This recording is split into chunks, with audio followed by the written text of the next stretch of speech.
I'm always playing the part. Ever since this stupid movie started, the part never really left me. You're probably confused, oh well. All the people I would confide in aren't exactly around. If you have a few minutes, I can tell you a story that'll drive you crazy. Trust me. I mean that. It all started because I was desperate. See, I'm an actor, or at least I used to be. I haven't had a role in over 2 years. I had a part in one of those big movies. It was filmed for nothing and grossed away too much to be healthy for the average person to have at one time. I'd been writing on that, but my addictions to fast cars, hot women, and cocaine wasn't exactly feeding the piggy bank. It started to dry up faster than it took me to ruin an intern's life on a set. And so, desperation set in. It started with the average frantic thoughts. What if my wife leaves me? What if my cars get repoed? What if they take away my house? What if I run out of coke? Yeah, those may or may not have been in order of importance. So I scrambled, reaching toward the bottom of the barrel for a part to feed the pig. You would think I'd find some romantic comedy or a buddy cop movie to satisfy me, but no. I found a slasher flick. Yay me! Fake blood that makes you itch and makeup applied by kids that were practicing on mannequin heads 2 months ago. But something was different about this one. Something just didn't sit right.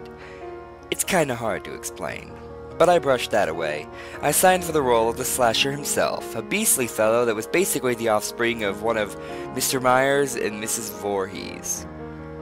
His story was stupid and convoluted, like every slasher flick ever. Something about an abusive father, an absent mother, some alcoholic boys, that sort of thing.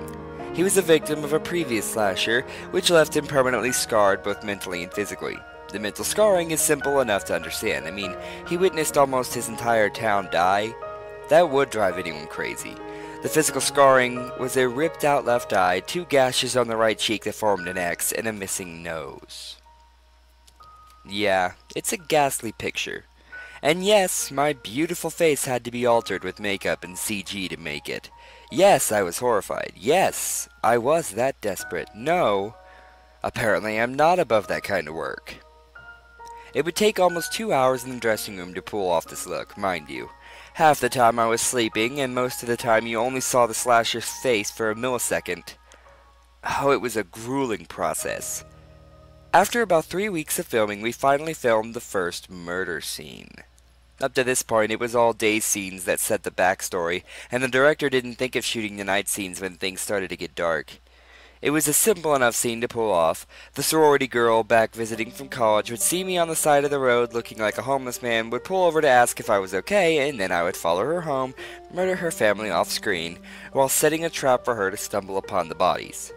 If that sounds overly familiar, don't worry. I know. The trap was a bit ghastly, mind you. She had to walk into her parents' room and see the dog lying on the bed in a pool of blood. She would run out of the room, but her father was now hanging upside down at the entrance of it. She would then scream and back away towards the window where I was watching as the body of her mother fell from the closet. I would jump through the window at that time and chase her throughout the house until I cornered her in the bathroom and did the deed. Yes, I did get shivers. Luckily, the shooting process allowed the scene to be broken up in a variety of camera angles, so you never truly got the entire scene all together until it was edited. So no goosebumps. The thing that shook me was watching the trap play out. You feel a sense of entitlement knowing you're playing the guy that put that together. Truth be told, I wanted more. Screening continued, more murder scenes were shot, and the movie was finished. But my yearning grew more and more throughout the course. I started small, mind you. Rabbits, stray cats, and a dog here and there. I never dreamed of actually hurting anybody. Well, yes, I dreamed of hurting people, but those are just dreams, right? I'm not crazy, no. Not yet. About 3 rabbits, 2 dogs, and 15 cats. Yeah, my town had a cat issue. Later, I found myself at peace. What a marvelous thing I had done. I vented my anger, got my gratification, and helped my town with the cat problem.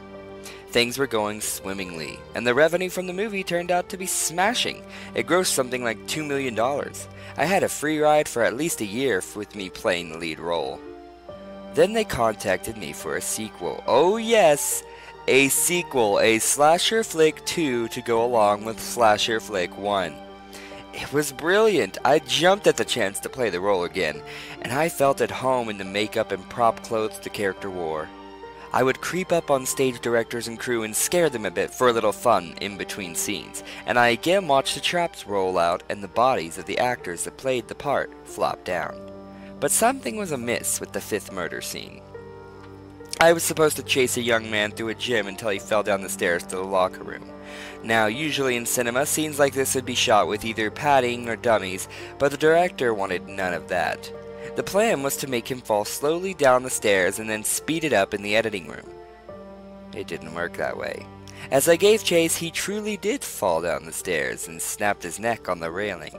He died instantly, the doctors say, and the sequel was cancelled due to fees needed to pay off his family for the incident.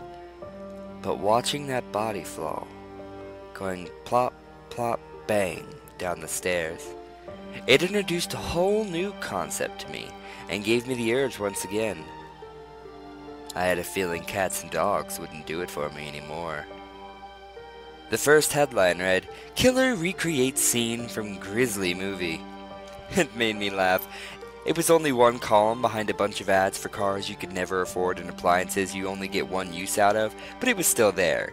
What I did was recreate the first murder from the slasher flick I started in. Right down to the letter. It was brilliant, and the shrieks were real. There was no pause for an angle change, there were no floodlights, there was no fat man sitting in the director's chair. There was just me, 4 dead bodies, and what was supposed to be a prop machete. You'd be surprised how easy it is. The moment where a living being becomes an inanimate object, it's empowering, it's addicting, it's fun, and I never stopped either.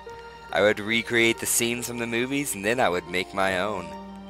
I would play this role until the day I died, with my machete and my makeup. I would stalk and shank and cause shivers every state across the US I've been to, and I've killed in.